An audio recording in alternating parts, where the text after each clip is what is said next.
Dans un monde où la guerre sévit encore, plus récemment en Ukraine, l'entreprise canadienne Advanced Rescue Technology pourrait devenir l'une des premières sociétés d'aéronautique à voir le jour à Saguenay, avec la conception d'un drone à assistance médicale fait à partir d'aluminium et dont la capacité de transport serait parmi les plus importantes au monde. Ça remonte à peu près il y a 2 ans, lorsqu'on a eu une information bien particulière sur ce qui se passait sur le front ukrainien avec le rapatriement des blessés, qui est devenu très difficile sur ce nouveau type de front.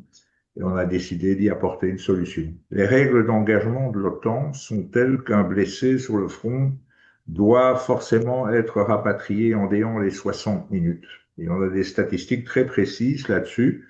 Dans les 60 minutes, on se retrouve avec un résultat d'une personne décédée sur 10 blessés. Il fallait un drone qui soit capable de se rendre sur le front de manière très furtive.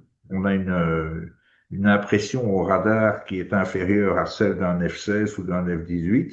On vole à 48 mètres du sol. Le soldat est équipé d'un tout petit sac de couchage, un petit matelas sous lequel il peut se reposer, mais quand il est blessé, il suffit de l'ouvrir pour détecter l'appel du drone qui se trouve à peu près à 20 km. Donc, le fait d'être blessé, le fait de se coucher sur ce petit matelas qui alors devient une nacelle, détecte le drone qui lui arrive et repère le soldat grâce à des cocardes qu'on appelle des côtes avril. La robotique l'embarque et nous l'emmenons. Et donc, on espère pour le moment, d'après les simulations, ramener tout le monde à bon port à peu près en 19 minutes. La région du Saguenay a été choisie en raison de l'encadrement dont bénéficie l'instigateur du projet, qui s'est allié avec la Société de la vallée de l'aluminium d'Alma et avec le Centre québécois de recherche et de développement de l'aluminium pour concrétiser le tout.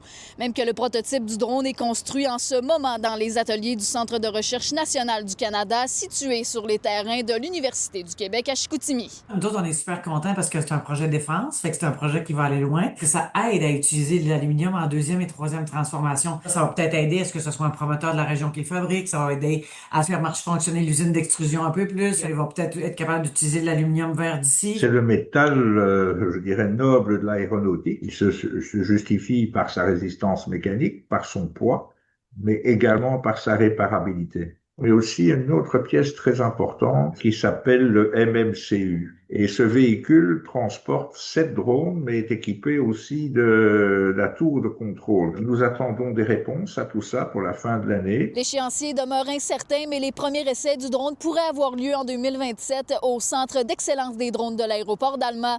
À Saguenay, Sarah-Léa Bouchard pour Nouveau Info.